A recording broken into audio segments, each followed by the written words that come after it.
Hello दोस्तों, स्वागत है आपका लॉजिक्स इन अकाउंट्स में। हम एनपीओ कर रहे हैं ना।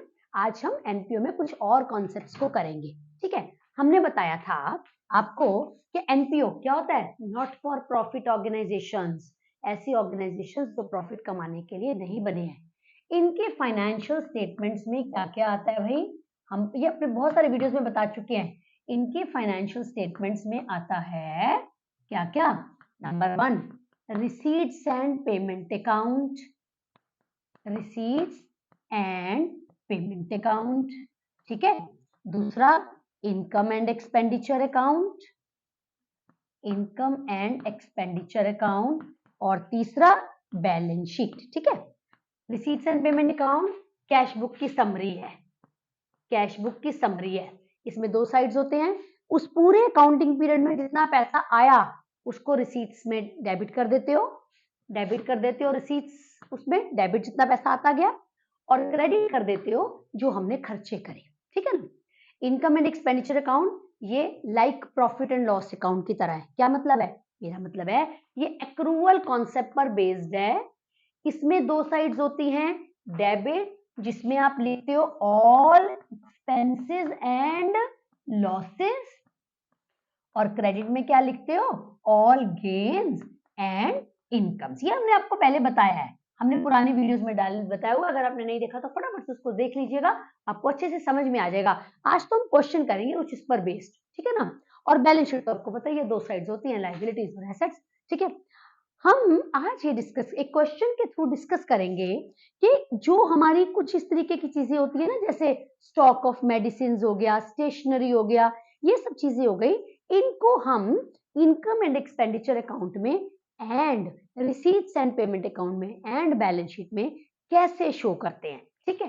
तो आइए हम उस चीज को डिस्कस करेंगे। हम एक क्वेश्चन लेंगे, क्वेश्चन के थ्रू डिस्कस करेंगे। दोस्तों क्वेश्चन ना आपके पास है, कहां पर, डिस्क्रिप्शन में लिंक है, वहां से आप देख सकते हैं। मैं क्वेश्चन को समरी फॉर्म में आपको बता भी रही हूं। ठीक है। क्या क्वेश्चन कहता है, show the following in the financial statements of the NPO. क्या क्या हमारे पास है, opening stock of medicine. Opening हमारा करंट अकाउंटिंग पीरियड दे रखा है दोस्तों, एज फॉर द ईयर 31 मार्च 2023। मतलब मेरा करंट अकाउंटिंग पीरियड होगा इस क्वेश्चन के हिसाब से 1 अप्रैल 22 से लेके 31 मार्च 23। ठीक है। ओपनिंग स्टॉक ऑफ मेडिसिन, साल के शुरू में 50,000 रुपए का स्टॉक पड़ा है। ठीक है। Closing stock 45,000 more than the opening. Medicine का जो स्टॉक है ना, वो जो क्लोजिंग है वो ओपनिंग से 45 ज्यादा है। ठीक है, कोई कंफ्यूजन वाली बात नहीं है। Amount paid for medicine during the year, 2 lakh रुपए हमने मेडिसिन खरीदने के लिए दिए हैं। ठीक है। ओपनिंग क्रेडिटर्स, या हम इसको ये भी कह सकते हैं outstanding creditors in the beginning. ठीक है, वो है कितना, 20,000। और closing creditors 50% of opening creditors, जितने साल के शुरू में क्रेडिटर्स थे ना उससे 50% ज्यादा है। हम दोस्तों क्या क्या बनाएंगे इस क्वेश्चन में समझने के लिए, हम बनाएंगे एक तो बैलेंस शीट। कौन सी बैलेंस शीट बनाएंगे, 1 अप्रैल 22 को। एनपीओ में ना समझने के लिए अच्छा होता है कि आप ओपनिंग बैलेंस शीट को भी बनाओ, इससे आपको ना क्लैरिटी ज्यादा हो जाती है। 31 मार्च 23 साल के एंड में, यानी कि ये तो ओपनिंग बैलेंस शीट है और ये हमारी क्लोजिंग, यानी ये साल के शुरू में। इसको मैं 1 अप्रैल भी बोल सकती हूँ दोस्तों, और मैं अगर चाहूँ ना तो 31 मार्च 22 भी बोल सकते हैं, क्योंकि जो पिछले साल के एंड में सिचुएशन थी वही तो 1 अप्रैल 22 को होगी ना। ठीक है। इसके अलावा हम क्या बनाएंगे, इसके अलावा इस क्वेश्चन में हम बनाएंगे क्या चीज, receipts and payment account, receipts and payment account. और हम ये भी बनाएंगे क्या, इनकम एंड एक्सपेंडिचर अकाउंट। सारी चीजें, ताकि आपको अच्छे से क्लैरिटी हो जाए कि किसमें क्या लिखना है, इनकम एंड एक्सपेंडिचर अकाउंट। चलिए आइए सारी चीजों को हम वैल्यूज पुट करते हैं। ओपनिंग स्टॉक ऑफ मेडिसिन, साल के शुरू में यानी पिछले साल के अंत में 50,000 रुपए का स्टॉक पड़ा था, तो भाई बैलेंस शीट में तो आएगा ही stock of medicine. Stock of medicine कितना पड़ा हुआ था, 50,000। ठीक है। अच्छा, आगे क्लोजिंग जो साल के एंड में पड़ा हुआ है वो भी बैलेंस शीट में आएगा। Stock of medicine, stock of medicine, opening वाला ओपनिंग बैलेंस शीट में लिख दिया, क्लोजिंग वाला क्लोजिंग में 95, क्योंकि 50 है और क्लोजिंग जो है उससे 45 ज्यादा है। ठीक है, आगे ओपनिंग क्रेडिटर्स, साल के शुरू में क्रेडिटर्स, इसको ये भी कह सकते हैं, साथ में क्वेश्चन में देखो लिखा हुआ आउटस्टैंडिंग इन द बिगिनिंग, साल के शुरू में 20,000 रुपए आपने देने हैं, तो मैंने यहाँ पे लिखा outstanding amount for medicine, medicine के लिए साल के शुरू में कितने पैसे देने हैं, 20,000। इसको जैसा कि क्वेश्चन में भी लिखा हुआ है हम क्या कह सकते हैं, क्रेडिटर्स, क्रेडिटर्स फॉर मेडिसिन, साल के शुरू में आपने 20,000 रुपए देने हैं और साल के एंड में 50% देना है ओपनिंग का। ठीक है, तो मतलब मैंने यहाँ पर कहा आउटस्टैंडिंग फॉर मेडिसिन, कितना कह रहे हैं क्वेश्चन में, इसका 50%, 20,000 का 50% करा कितना आ गया, 10,000 आ गया। ठीक है, अभी आपको बैलेंस शीट में वैल्यूज पुट करनी बताइए। आइए अब देखते हैं कि इनको रिसीट्स एंड पेमेंट में और इनकम एंड एक्सपेंडिचर में कैसे लिखना है। दोस्तों क्वेश्चन कहता है अमाउंट पेड फॉर मेडिसिन, हमने कहा receipts and payment account cash book की तो समरी है, डेबिट साइड में जितने पैसे आए, क्रेडिट साइड में जितने दिए, हमने कितने दिए, क्वेश्चन कहता है कि 2 लाख रुपए दिए, तो सीधी सी बात है पेमेंट साइड में लिख दिया पेमेंट फॉर मेडिसिन, बल्कि आप इनफैक्ट लिखो केवल मेडिसिन। ठीक है, पर मैंने इसलिए लिख दिया था कि समझाने के लिए, पेमेंट फॉर मेडिसिन, मेडिसिन के लिए आपने 2 लाख रुपए दिए। ठीक है दोस्तों, आइए अब बात करते हैं कि इन सब चीजों को इनकम एंड एक्सपेंडिचर में कैसे लिखना है। पहली बात, मेडिसिन हमारा खर्चा है, अगर खर्चा है तो ये डेबिट साइड में आएगा, क्योंकि इनकम एंड एक्सपेंडिचर अकाउंट कहता है भाई debit all expenses and losses, nominal account है ना, जितने खर्चे हैं उनको डेबिट करो, तो खर्चा ही है। तो दोस्तों इसको यहाँ पर कैसे लिखोगे जरा देखिए, मैंने इसको डेबिट करना है ना, तो यहाँ पे मैं स्टार्ट करूं इस तरीके से, पेमेंट फॉर मेडिसिन, या सिंपल वर्ड में लिख दूं मेडिसिन, मेडिसिन हमने कितने पैसे पे करे दोस्तों, इस क्वेश्चन के हिसाब से इस साल आपने पे करे 2 लाख रुपए, पर अब हमें ये देखना पड़ेगा ना कि ये जो खर्चा है ये सारा इसी साल का है, हो सकता है इस 2 लाख रुपए में कुछ पिछले वाले भी तो दे दिए हो, कुछ पिछले वाले दे दिए हो और अभी कुछ रहते भी हो, ये भी तो हो सकता है, इन्हीं को तो समझना है। तो देखो दोस्तों क्या करना है, याद रखना ये किस पर बेस्ड है, एक्रूवल कॉन्सेप्ट पर बेस्ड है। एक्रूवल कॉन्सेप्ट का मतलब है वही खर्चे या इनकम लिखोगे जो इस साल के रिलेटेड है।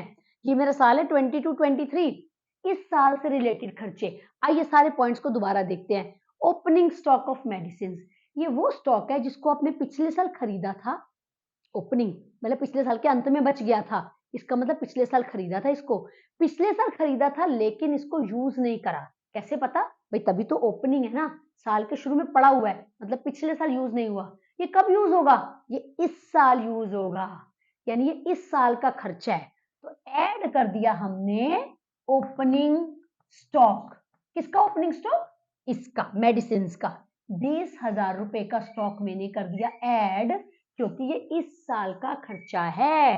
ठीक है दोस्तों, अच्छा साल के अंत में भी स्टॉक पड़ा हुआ है, ये क्या मतलब है, मतलब इसको खरीदा तो इस साल लेकिन यूज नहीं हुआ, कैसे पता, क्योंकि अंत में पड़ा होने का मतलब ये मेडिसिन, मान लो ये होगा ना हॉस्पिटल वगैरह हो सकता है, तो इन्होंने खरीदी तो ये मेडिसिन इस साल, लेकिन 31 मार्च 23 तक खत्म नहीं हुई, तो ये इस साल ना यूज होकर अगले साल यूज होंगी, तो ये अगले साल का खर्चा बनेगा, इस साल का खर्चा नहीं है। यानी इस 2 लाख रुपए में आपने 95,000 की मेडिसिन खरीदी तो जरूर इस साल, लेकिन उनको आपने यूज नहीं किया, तो ये इस साल का खर्चा नहीं है। सो देयरफॉर दोस्तों इसको आप कर दोगे लेस, लेस क्लोजिंग स्टॉक, कितना का अच्छा हाँ 50 का स्टॉक था ना, मैंने सॉरी गलती से 20 लिख दिया, 50,000 का ओपनिंग स्टॉक और 95 का स्टॉक मैंने कर दिया माइनस। ठीक है दोस्तों, 50 का प्लस हो गया और 95 का हो गया माइनस, क्योंकि ये पिछले साल खरीदा था, यूज इस साल हुआ, इस साल का खर्चा है, इसको खरीदा तो इस साल लेकिन इस साल यूज नहीं हुआ, ये अगले साल का खर्चा बन जाएगा। चलो आगे, आउटस्टैंडिंग या creditors in the beginning, creditors for medicine, हमने मेडिसिन जो है ना साल के शुरू में 20,000 रुपए देने थे, इसका मतलब इनसे कब खरीदा था? पिछले साल खरीदा था, ठीक है ना? तभी तो कह रहे हैं साल के शुरू में, ये कहो कि पिछले साल के एंड में ये पैसे देने थे, तो मतलब पिछले साल खरीदा था। तो ये खर्चा तो पिछले साल का हुआ ना। इस 2 लाख रुपए में 20,000 रुपए जो हैं वो आपने पिछले पे करे होंगे। आप बोलोगे कैसे भाई? क्योंकि क्वेश्चन ये कहता है कि 2 लाख रुपए दिए और बताया नहीं है कि भाई किसके कितने दिए, तो हम यही मानकर चलेंगे कि इन 2 लाख में पिछले तो दे ही दिए होंगे, है ना?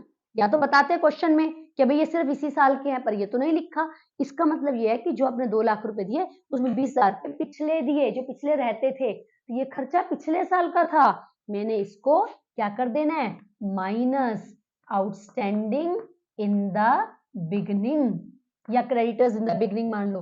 20,000 रुपए मैंने करना है माइनस, ये पिछले साल का खर्चा है जो हमने इस साल दे दिया, लेकिन माना तो पिछले साल का ही जाएगा ना।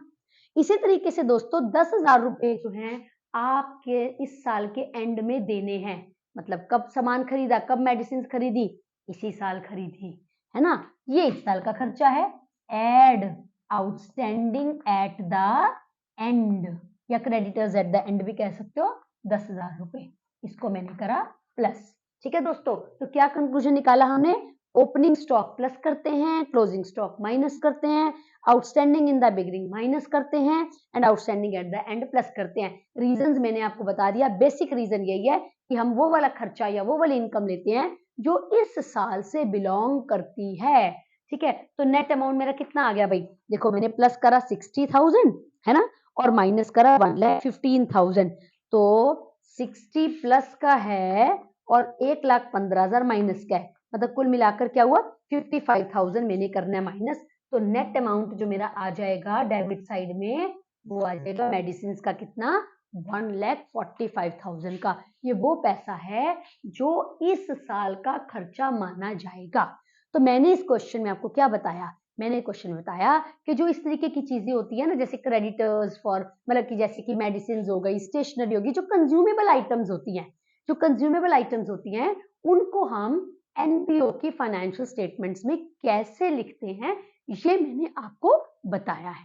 ठीक है, मेरा ख्याल आपको समझ में आ गया होगा। प्रैक्टिस आपको खूब करनी पड़ेगी साथ में दोस्तों। क्वेश्चन को, वीडियो को अच्छे से देखिए, समझिए और फिर एक बार दोबारा अपने आप करने की कोशिश कीजिए, क्लैरिटी हो जाएगी। ठीक है दोस्तों, हमारे चैनल को सब्सक्राइब कर दीजिएगा और वीडियो को लाइक कर दीजिए, शेयर कर दीजिए। अगर आप कुछ कमेंट करना चाहते हैं, कुछ कहना चाहते हैं, कुछ पूछना चाहते हैं तो जरूर कहिए। हम कोशिश करेंगे कि उसका भी जवाब आपको जल्दी से जल्दी देने की कोशिश करें। ठीक है, कोई ऐसा टॉपिक है जो आप चाहते हो कि जिस पर आप चाहते हो एक अलग सी वीडियो बनाएं तो आप वो भी बता सकते हो। हम पूरी कोशिश करेंगे कि वो भी आपकी रिक्वायरमेंट के हिसाब से, आप किसी पर्टिकुलर टॉपिक पर चाह रहे हो, हम आपको बताएं। ठीक है, नेक्स्ट वीडियो का वेट कीजिए, हम इस तरीके की और कॉन्सेप्ट्स को लेकर आएंगे। Till then, goodbye all of you.